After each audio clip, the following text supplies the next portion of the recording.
My name is Mila Harwood, and I've just lost everything: my $1.08 savings, my children, and my home in a brutal divorce. I was sleeping in the back of my Subaru, officially homeless, when the call came. I had inherited $320 million from the estranged grandma who hadn't spoken to me in 20 years. But the mansion and the money came with a locked room and a 40-year secret. My mother didn't abandon me. She was buried alive by my family, and my grandmother left me the map to dig up the truth. I was curled up in the fetal position in the back of my Subaru Outback, parked in the suffocating, sticky humidity behind a 24-hour Kroger. When the call came, the letter, I learned, had arrived at the extended stay motel I'd been kicked out of 3 days prior. Dwayne, the night manager who'd looked at me with a weary pity I couldn't stand, called me at 6 a.m. His voice shattered the looping nightmare I was having about Victor's smug, silver-haired attorney. "Mila," he said, his voice crackling with static. "You got a certified letter here? From some high-dollar law firm up in Bar Harbor, Maine? Looks official as hell." My grandmother, Beatrice Thornton, had been dead for 2 weeks before anyone in my fractured family bothered to inform me. We hadn't spoken in 20 years.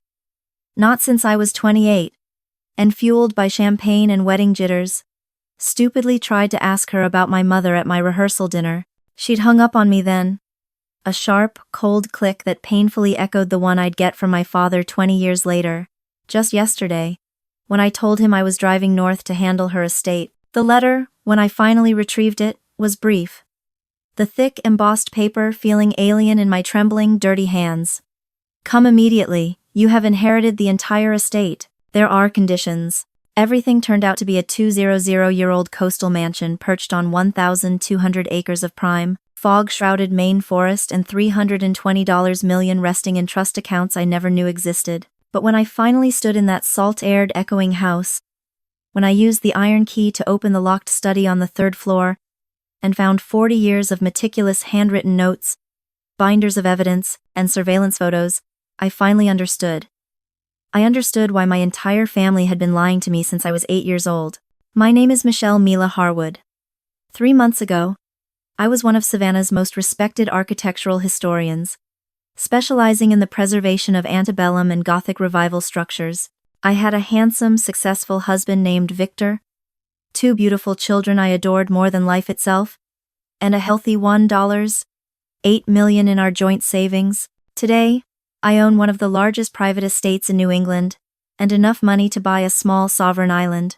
But I would trade every single dollar, burn the mansion to the ground and scatter its ashes, just to go back and save my mother from what my father and my uncle did to her. This is the story of how losing everything I thought defined me, my career, my home, my status, my family, led me to find the one thing that actually mattered. The truth. The truth about why my mother Diane disappeared when I was 8, and why my grandmother spent the next 4 decades patiently, terrifyingly, plotting her revenge from that fortress by the sea. 6 months ago, my life was a beautifully curated piece of Savannah history. It looked perfect from the outside. Every morning at 5:45, I'd wake up in our restored 4-bedroom Victorian in the Ardsley Park district, the one with the grand, sweeping wraparound porch, and the ancient oak dripping with Spanish moss that Chloe loved to sit under with her violin. I'd make coffee in the kitchen. Victor had insisted we renovate all sleek, cold marble, and imported German steel appliances that cost more than my first car. By 6:15, I'd be on my morning run through the shaded squares of downtown, nodding at the other early risers while the sun turned the humid air gold. My name is Mila Harwood, and at 48, I thought I had meticulously restored my life into something permanent and unassailable. I ran a successful historical consultancy specializing in architectural preservation. It sounds academic, but it paid remarkably well. Wealthy transplants needed historical accuracy reports to qualify for lucrative tax breaks. Coastal developers, looking to build glass condos, needed impact surveys before they could bulldoze near historic districts. And universities and museums needed someone who could forensically date the construction of a building just by examining its joinery, materials, and nail patterns. I was that woman.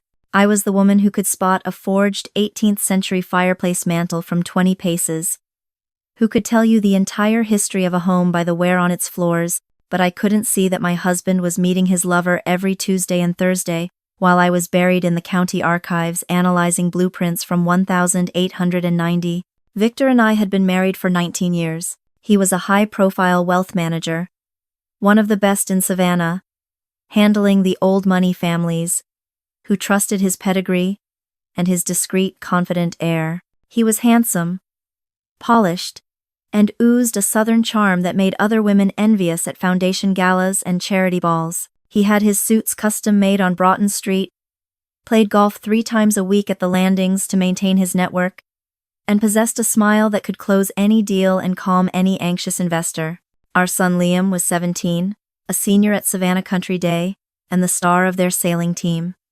He already had Victor's easy confidence and, I had always thought, my sense of loyalty. He wanted to study architecture at Yale, spending his summers interning at my small firm, learning to draft and read historical blueprints.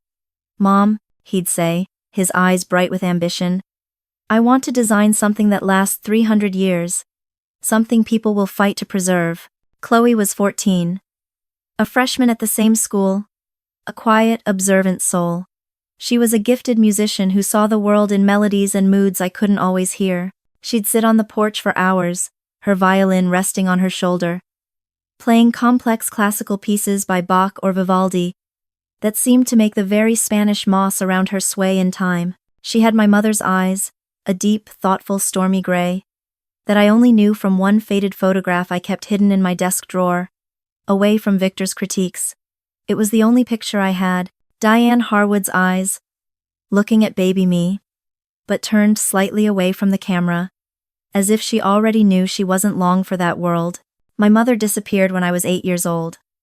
One humid Tuesday morning she was making me scrambled eggs, humming a Joni Mitchell song from the radio, and by dinner, she was simply gone. Dad said she'd gone back to her family in Maine, said the oppressive heat and the slow-mannered pace of Georgia had finally broken her spirit, said she wasn't cut out to be the wife of a man in the high-stakes shipping business, watching him manage manifests and departures at all hours, never knowing if a major client or a customs delay would ruin them.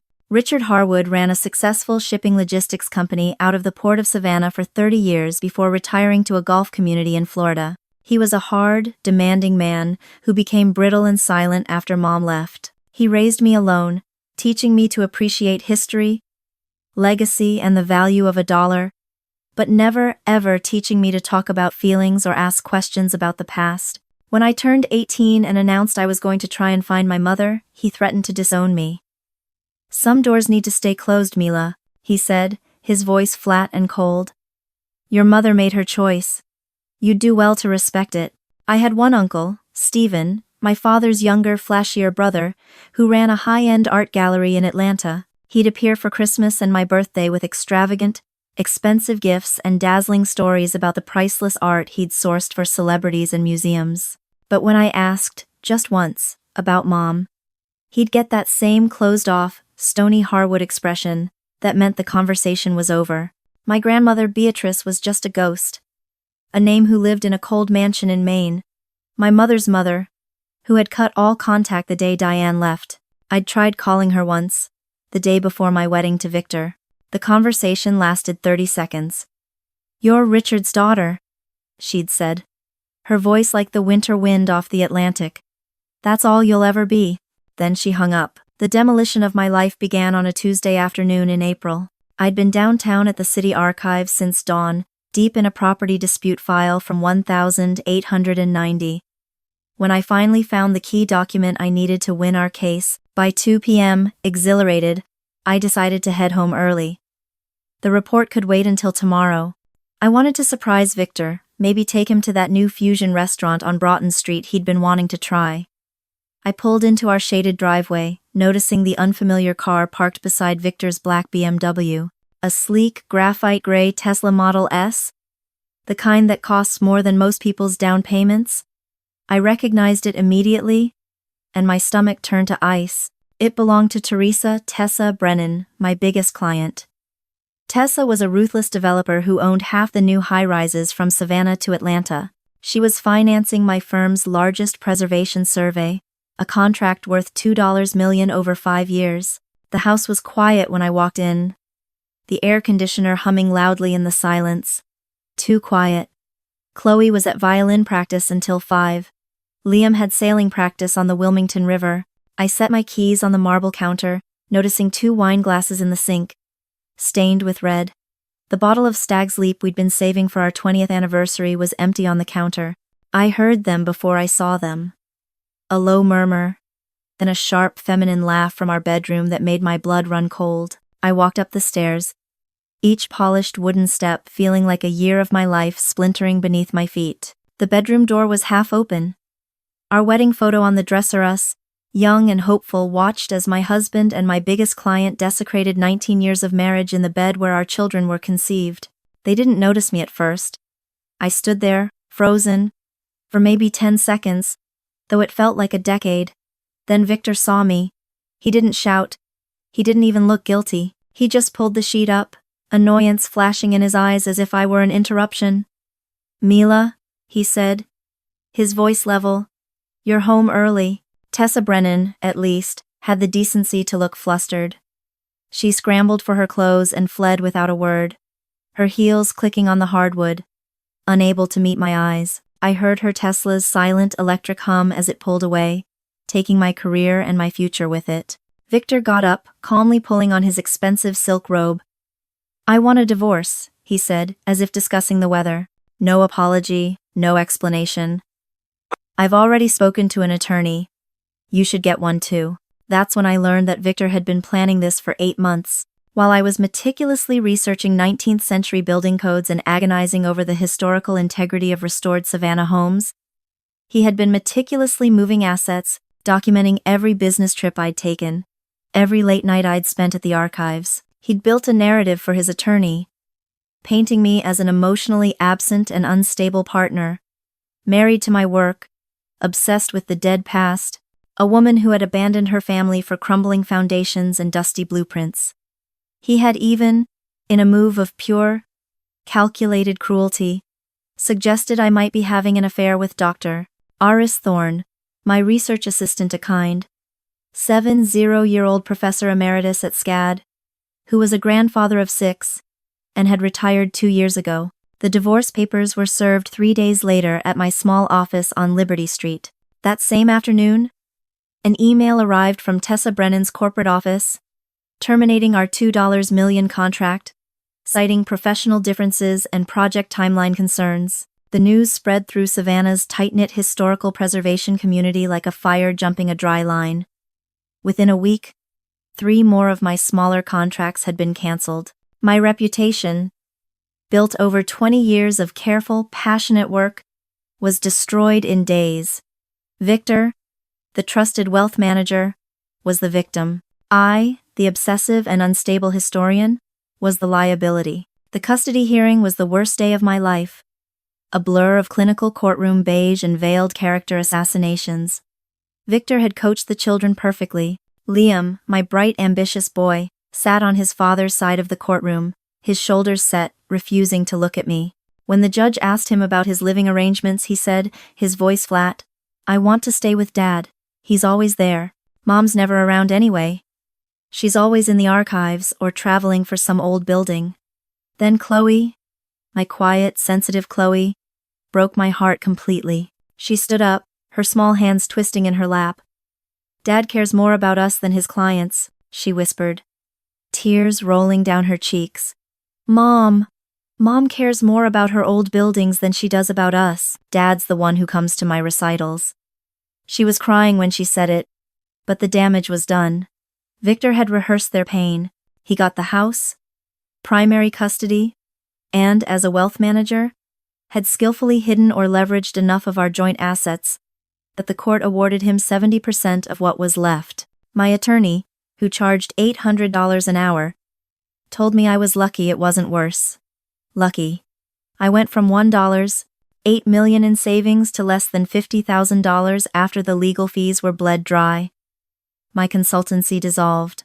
Nobody wanted to hire the architectural historian who'd been branded unstable by Savannah's most connected developer and her own ex-husband.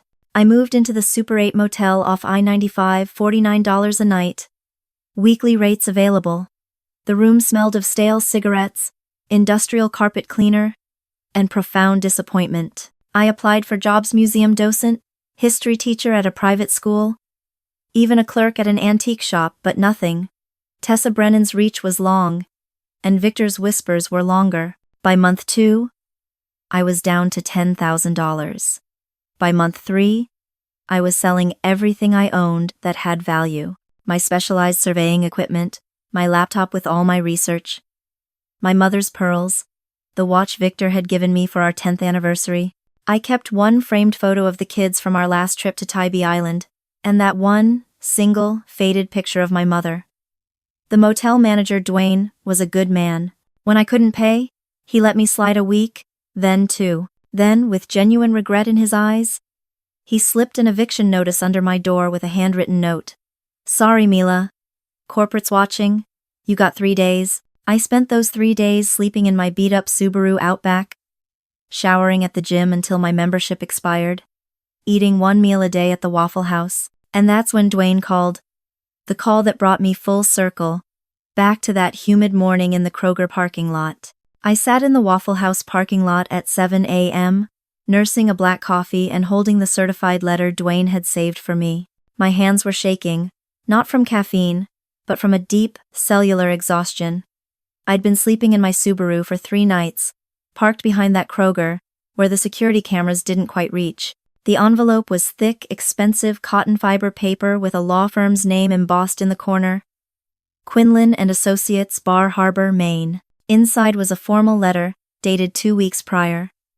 "Dear Miss Harwood, we regret to inform you of the passing of your grandmother, Mrs. Beatrice Thornton, on April 2nd. As her only surviving grandchild and designated heir, you have inherited her entire estate. Your immediate presence is required in Bar Harbor to discuss the terms and conditions of this inheritance. Please contact our office at your earliest convenience." I read it 3 times before the words registered. The grandmother who had hung up on me 20 years ago, the woman who had effectively erased my mother and me from her life, had left me everything. But what was everything? A rundown house? A box of old photographs? Why me? I called the number on the letterhead from my dying cell phone. A secretary with a thick, crisp Maine accent answered, and immediately transferred me to Arthur Quinlan himself. "Miss Harwood," he said, his voice sounding exactly like old leather and expensive whiskey. "I've been trying to locate you for 2 weeks. Your grandmother was very specific. You must come to Bar Harbor in person. There are conditions to your inheritance that cannot be discussed over the phone." "Mr. Quinlan," I said, the shame burning in my throat, "I appreciate the call, but I don't have money for gas to Maine, much less a plane ticket." There was a long pause. "Miss Harwood," he said, his voice softening slightly, "perhaps I haven't been clear. Your grandmother's estate is substantial. If you can get here, your financial troubles will be over. Can you manage that?" I looked at my Subaru, the check engine, light glowing faintly. I calculated the distance. 1,100 miles. I had $640 left from selling my architectural drafting tools. If I drove straight through, slept in the car, and lived on coffee and protein bars, I could make it. "I'll be there in 2 days," I said. Before leaving Savannah, I drove past my old house one last time. The beautifully restored Victorian. Victor's black BMW was in the driveway, parked next to a flashy red convertible I didn't recognize Tessa Brennan's. Through the open window of the music room, I could hear Chloe practicing her violin. A sad, halting melody from a Vivaldi concerto. I wanted to stop, to run up the steps and hold my children, but the restraining order Victor had filed claiming I was emotionally distraught meant I couldn't come within 500 feet. I filled up the Subaru and headed north on I-95. Somewhere in North Carolina, I called my father in Florida. He answered on the 3rd ring, sounding older than his 72 years. "Dad? Beatrice died. I'm driving to Maine for the estate settlement." The silence on the line stretched so long I thought we'd been disconnected. Then he spoke, his voice as hard and cold as granite. "Don't go digging into things better left buried, Mila. Your grandmother was a bitter, vindictive woman who never accepted that Diane chose to leave. Whatever she's left you, it's not worth disturbing the past. What things, Dad? What are you talking about? I need this, I pleaded. I have nothing left. Victor took everything. Some things cost more than money, daughter. Some truths aren't worth knowing. He hung up. My father had never hung up on me in my entire life. I drove through the night, stopping only for gas. Virginia, Maryland, Delaware. The landscape changed as I went. The soft, humid low-country pine giving way to the harsh, leafless oaks and maples of the north. By the time I hit Massachusetts, a cold, salt-laced fog had rolled in from the Atlantic, thick as cotton. I tried calling Uncle Stephen in Atlanta. He answered but sounded strange, nervous. Mila, why are you calling me? Beatrice died, Uncle Stephen. I'm going to Maine. Another pause. Shorter this time. Filled with static. Mila, listen to me. Whatever Beatrice left you, just take the money and walk away. Don't ask questions. Don't look for answers. Your mother is gone. Let her rest. Stephen, what happened to my mother? What aren't you telling me? Nothing happened. She left. End of story. He hung up too. As I crossed into Maine, the GPS led me off the highway onto smaller and smaller coastal roads. The forest pressed in, dense and dark, even in the gray daylight. Finally, I turned onto a private, unpaved road with a small, weathered sign. Thornton Estate. Private property. The road went on for 3 miles through the fog-drenched spruce trees. Around every curve, I expected to see a small house, but there was nothing. Then, suddenly, the forest opened up, and I saw it. The mansion sat on a sheer cliff overlooking the roaring Atlantic. A massive 3-story Georgian structure of stone and timber that looked like it had been carved from the granite beneath it. As an architectural historian, I was stunned. It was a fortress, a monument of grief and power, with windows that watched the sea like eyes. This was my grandmother's home. This was where my mother had grown up. This was where all the secrets had been kept. I parked my beat-up Subaru in front of the massive, carved oak doors and sat there for a moment, listening to the ocean crash against the cliffs below. Whatever was waiting for me inside that house, whatever conditions Beatrice had set, I knew my life would never, ever be the same. Arthur Quinlan answered the massive oak door himself, exactly as I'd pictured him from his voice. He was tall, thin as a rail, and wore a 3-piece wool suit that looked like it belonged in a museum. It was perfectly tailored but clearly decades old, perhaps from the 1982nd. He had sharp, wire-rimmed glasses and a gold pocket watch chain strung across his vest. He looked at my dirty jeans, my wrinkled flannel shirt, and my 3-day-old hair, with a practiced neutrality, then extended a dry, papery hand. Miss Harwood, welcome to Thornton House. Your grandmother. She waited a very long time for this moment. The interior took my breath away. As an architectural historian, I'd studied Gilded Age cottages like this, but few were preserved with such chilling perfection. The grand foyer was paneled in dark, hand-carved mahogany that soared 3 stories up to a coffered ceiling. A massive, tiered crystal chandelier, which I recognized as an original baccarat, hung like frozen starlight from the center. Persian rugs, priceless in their antiquity, covered polished hardwood floors, oil paintings of stern-faced ancestors. My ancestors lined the walls, their eyes seeming to follow me. Everything was immaculate, perfectly preserved, as if time had stopped in 1950. It wasn't a home, it was a mausoleum. Quinlan led me not to a formal sitting room, but to a study on the ground floor overlooking the ocean. The room was dominated by floor-to-ceiling mullioned windows that framed the violent, gray Atlantic. Your grandmother conducted all her business from here, he said. He poured 2 glasses of brandy from a heavy crystal decanter and handed me one before sitting behind a massive, claw-footed oak desk. I gripped the glass, my knuckles white, refusing to sit. Mr. Quinlan, my father and uncle. They seem to think I shouldn't be here. He adjusted his glasses, his gaze sharp. They are unsurprised by your grandmother's actions, I imagine, but they are not beneficiaries of her will. You are?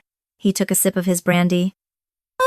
Harwood, Your grandmother's estate consists of this house, its contents, the surrounding 1,200 acres of forest and coastline, and various financial assets held in trust. The total value is approximately $320 million. The brandy glass slipped from my numb hand, shattering on the priceless Persian rug and splashing amber liquid across the floor. $320 million? The number was nonsensical. It was a typo. It couldn't be real. Quinlan calmly poured me another glass, his hand perfectly steady. It is quite real, Miss Harwood. However, there is one condition, a non-negotiable codicil to the will. He paused, letting the weight of the moment settle.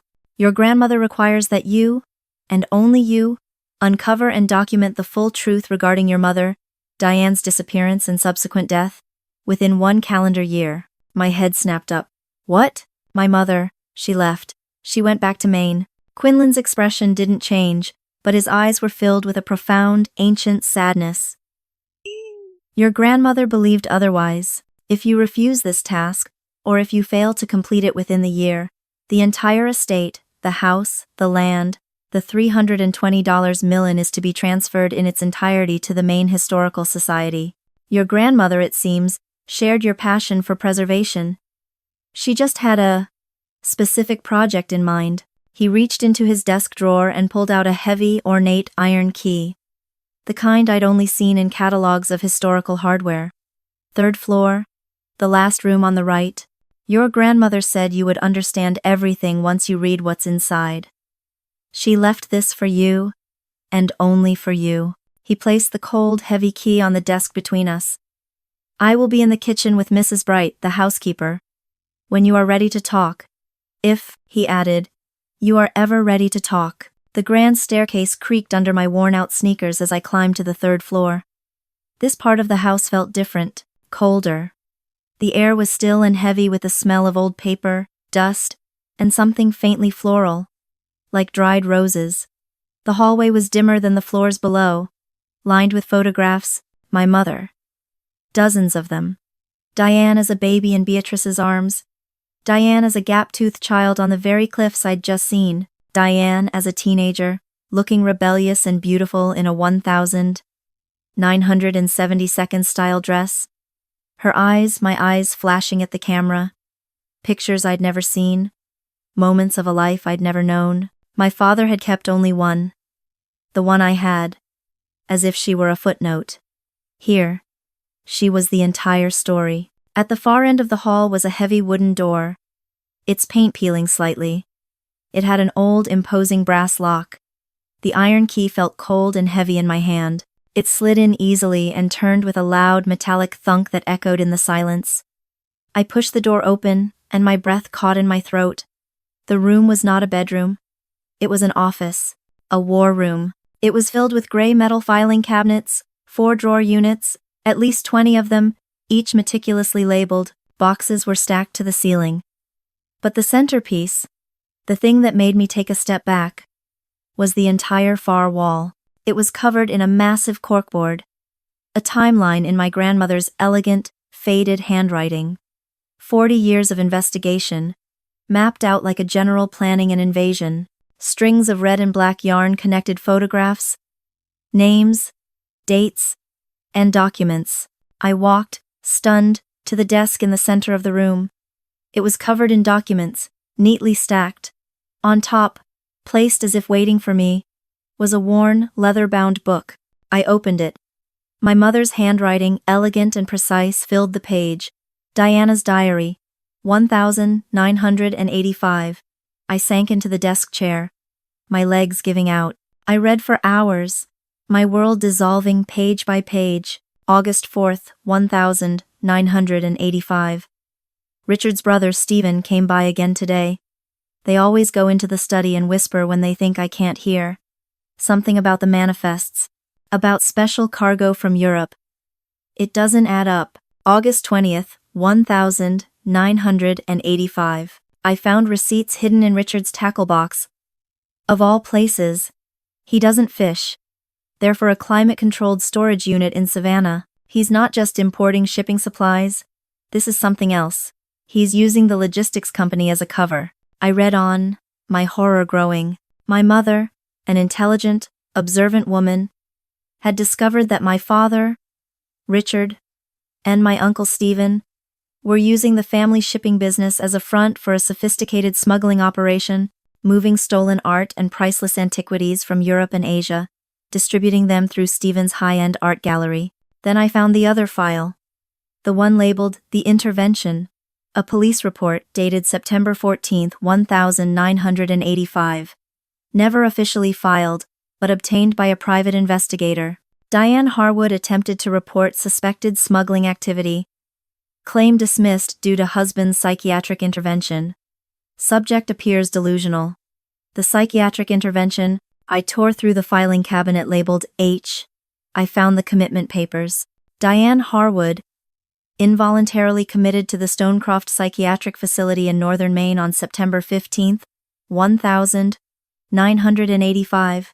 The very day I remembered her making me scrambled eggs and humming Joni Mitchell.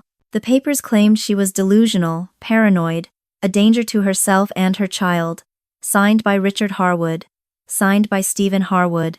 And witnessed, his signature clear and sharp, by a young, ambitious attorney named Arthur Quinlan. My legs gave out. I slid from the chair onto the floor, surrounded by the evidence of my mother's imprisonment. She hadn't left us. She hadn't abandoned me. She had been locked away, buried alive for trying to do the right thing. For trying to protect us. Beatrice's investigation was meticulous. Horrifying. She had hired private investigators, forensic accountants, medical experts. She'd documented every visit she made to Stonecroft, fought every court for Diane's release. 3 years of brutal legal battles, all while Richard kept me in Savannah, poisoning my mind, telling me my mother had abandoned us. The death certificate was in a separate black folder. Diane Harwood. Died. December 3, 1988. Official cause? Pneumonia. But underneath it, Beatrice had commissioned a private autopsy. The medical examiner found evidence of chronic, prolonged overmedication, negligent care, and suspicious bruising consistent with restraint. Murder disguised as medical complications. I heard a soft footstep and looked up, my eyes blind with tears. Arthur Quinlan stood in the doorway. His face was drawn, older, his professional mask gone. I was 25 years old, he said quietly, his voice shaking. Fresh out of law school, desperate for work. Richard Harwood paid me $5,000 to witness those papers. He said his wife was ill, a danger to herself. I didn't know. I didn't know what it truly meant, what they would do to her. When I found out, years later, I tried to make it right, but it was too late. Your grandmother, she never forgave me, but she kept me as her lawyer. She said she wanted me to look at this house, to remember what I'd done, every single day for the rest of my life. You helped them destroy my mother. Yes, he said, his voice breaking. I did. And I have spent the last 40 years helping your grandmother gather every piece of evidence necessary to destroy them in return. Everything you need for a federal criminal case is in this room, Miss Harwood. Your grandmother made sure of that. I stood up. My mother's leather-bound diary still clutched in my hands. The paper felt brittle, charged with 40 years of silence. She held on, didn't she? I whispered, looking at Quinlan. Beatrice. She held on until she knew I'd lost everything else, until I had nothing left to lose by learning this. Quinlan nodded, his gaze unwavering. She tracked your life, Miss Harwood. Every detail.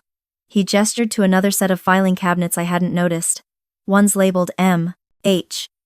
She knew about your marriage.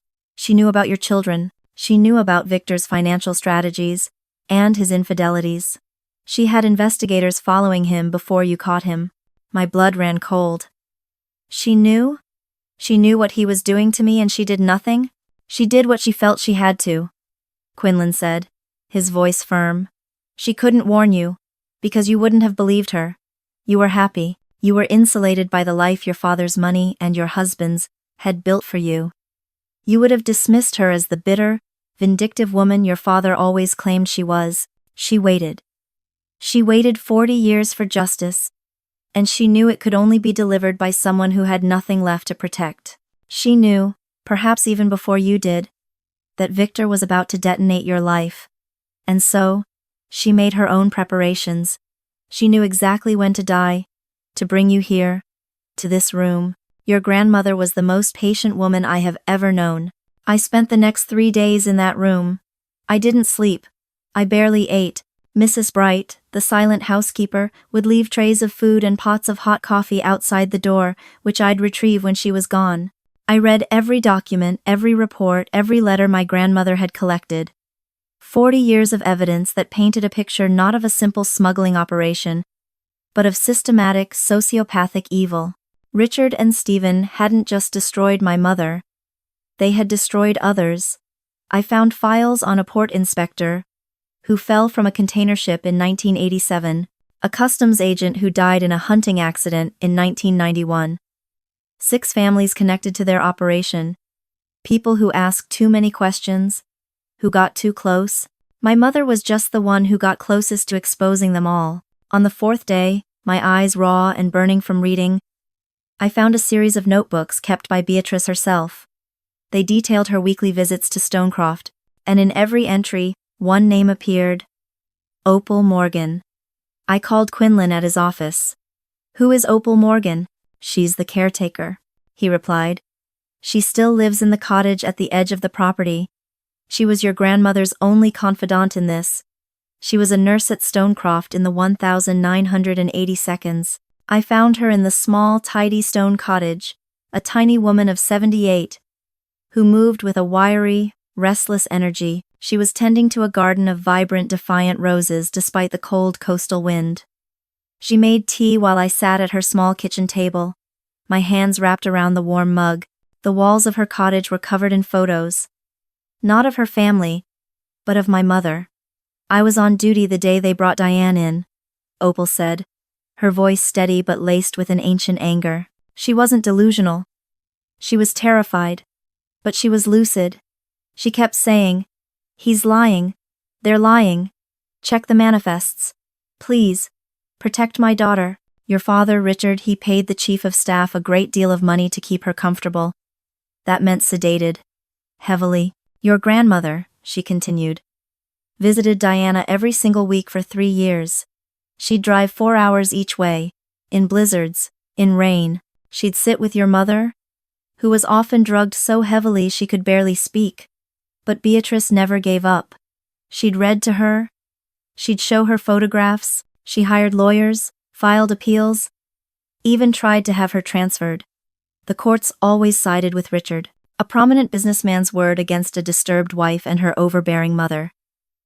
He had the power, the money, and the story. He'd even bring you, a child, to his depositions, to show what a loving, concerned father he was, desperate to protect his daughter from his wife's illness.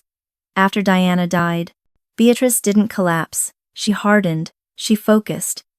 She told me, "They took my daughter. I will take their legacy. I will take their freedom. And I will take their child back." "Why didn't she contact me after Mom died?" I asked, the childhood question still burning. "Richard threatened to disappear with you if she tried," Opal said, her eyes meeting mine. "He told her he'd take you somewhere she'd never find you, change your names," and Beatrice believed him. So she watched from a distance.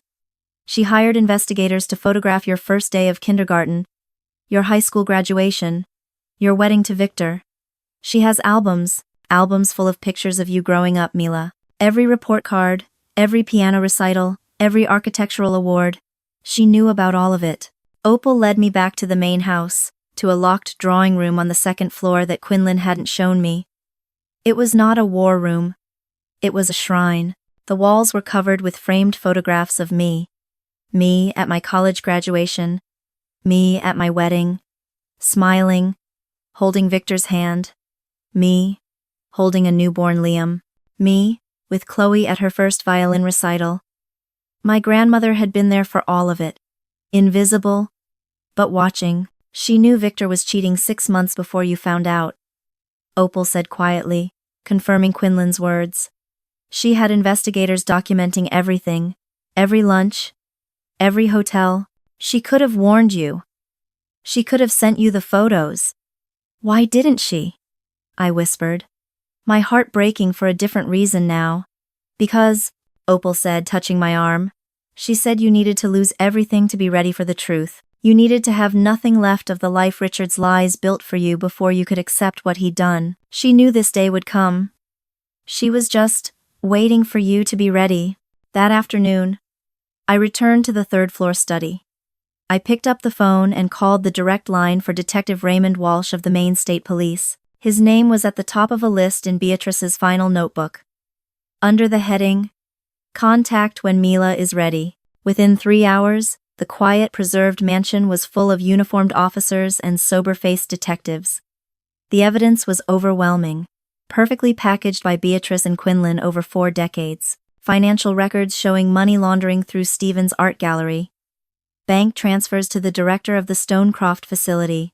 Testimonies from former shipping employees, long since retired, who had been paid to keep quiet. A paper trail of forged manifests that led to 3 suspicious deaths beyond my mother's. Beatrice had built a fortress of facts. Richard Harwood was arrested 2 days later at his golf community in Florida. The federal agents took him in handcuffs on the 9th green. Stephen tried to run. He had a fake passport and a bag full of cash. But he was caught at the Canadian border. The smuggling ring, the false imprisonment, the conspiracy, and the negligent homicide which the Maine DA was upgrading to murder were all laid bare. At 72 and 69, they would both die in prison. I used my first million of Beatrice's money to hire the best prosecutors in Maine to assist the state's case. The second million went to a foundation in Diane Harwood's name, dedicated to helping families destroyed by false psychiatric commitments and abuses of power. But the real moment of change, the one that terrified me more than facing my father, came when I called my old house in Savannah. Liam answered, his voice wary. "Dad? Wait. Mom? Dad said you weren't supposed to call." "Liam," I said, my voice shaking, "I need you to listen to me. I need you and Chloe to get on a plane. Everything you think you know about our family is wrong. Your grandfather, your great-grandmother. She didn't abandon me. She was murdered, Liam, for trying to protect us. I have proof. I have everything." He was quiet for so long I thought he'd hung up. Then he said, his voice cracking, Dad's. He's been lying about other things too. I know about Tessa Brennan. I knew before you did. I saw the texts on his phone. He told us you were unstable so we wouldn't believe anything you said. Within a week, both kids were on a plane to Maine. Victor fought it, of course. He tried to file another motion, but the custody agreement allowed for vacation visits, and $320 million buys a legal team that can move mountains in an afternoon. When Chloe, my quiet, sensitive musician, walked into the grand foyer of Thornton House, she gasped, looking up at the baccarat chandelier. "Mom," she whispered. "This looks like something from my imagination." "It was your grandmother's," I told her, taking her hand. "And now it's ours." I led them upstairs, to the room of photographs, and began to tell them the truth. I showed them everything. The third-floor war room, the timeline, the diaries, the evidence of their grandfather's profound betrayal and their great-grandmother's 40-year quest for justice. Liam, my pragmatic, ambitious son, was silent and pale. He spent hours reading the financial ledgers, seeing the cold, hard proof of the smuggling ring and the money laundering. But it was Chloe who connected with the past most deeply. She found a trunk in the back of the third-floor room, under a dusty sheet. Inside, it wasn't files, it was Diane's, my mother's, her art supplies, charcoal sketches, and poetry notebooks. All preserved. Chloe ran her fingers over a sketch of the cliffs outside. "She was like me, wasn't she?" she whispered, tears in her eyes. "She saw the world and just wanted to capture it." She cried when she saw the art supplies, still in the room where Diane had left them as a teenager, as if waiting for her to return. Liam stood at the massive study window, the one overlooking the Atlantic, and said, "We belong here, don't we? This is really our home." They've been here for 3 months now. The custody battle continues, but it's a different fight. Victor's lawyers are floundering, $320 million buys, a level of legal representation that can dismantle the web of lies Victor wove. My new legal team in Savannah has already filed motions to vacate the original divorce settlement, citing the extreme duress I was under and the reputational damage, all now proven to be orchestrated by Victor in collusion with Tessa Brennan. Tessa's development empire is also under federal investigation, as Beatrice's files contained evidence that Stephen and Richard had laundered money by investing in her properties. Victor's carefully constructed life is imploding. His old money clients, repulsed by the scandal and the federal investigation, are leaving him in droves. His latest girlfriend, a younger version of Tessa, left when she realized the Harwood money was gone, and, thanks to my new legal actions, was never coming back. I stand in Beatrice's greenhouse every morning, a glass structure perched on the edge of the cliff. She kept it alive for 40 years, tending to the flowers she knew. Diane loved orchids and camellias, flowers that struggled in the harsh Maine climate but survived through sheer stubborn care. They were Diane's flowers, waiting for someone to remember them. I find my peace here. Among them, the salt spray misting the glass. The truth didn't bring my mother back. It didn't erase the 40 years of lies, or the pain of my own children being turned against me. But it gave me something I never knew I was missing. The knowledge that my mother loved me, that she was strong, that she fought for me, and that she died trying to protect me. It gave me back my identity. Not as Richard's daughter or Victor's wife, but as Diane's daughter and Beatrice's heir. A woman descended from a line of incredible, resilient, and patient fighters. Last week I got a letter from Richard. In prison, awaiting trial. One single line, written in a shaky hand. "I'm sorry, Mila." I read it, tore it into small pieces, and let the wind take the scraps from the cliff's edge. Some apologies come 40 years too late to matter, but here is what I learned. In this mansion by the sea, this fortress of stone and memory, sometimes the worst thing that happens to you, the absolute demolition of your life, is actually the beginning of finding out who you really are. I had to be stripped of my restored Victorian house to find my true home. I had to lose my carefully curated career to find my real work. I lost everything I thought mattered, but in the ruins, I found the truth. And sometimes, that truth, cold, hard, and 40 years late, is worth more than all the money in the world. It's not just an inheritance. It's a restoration.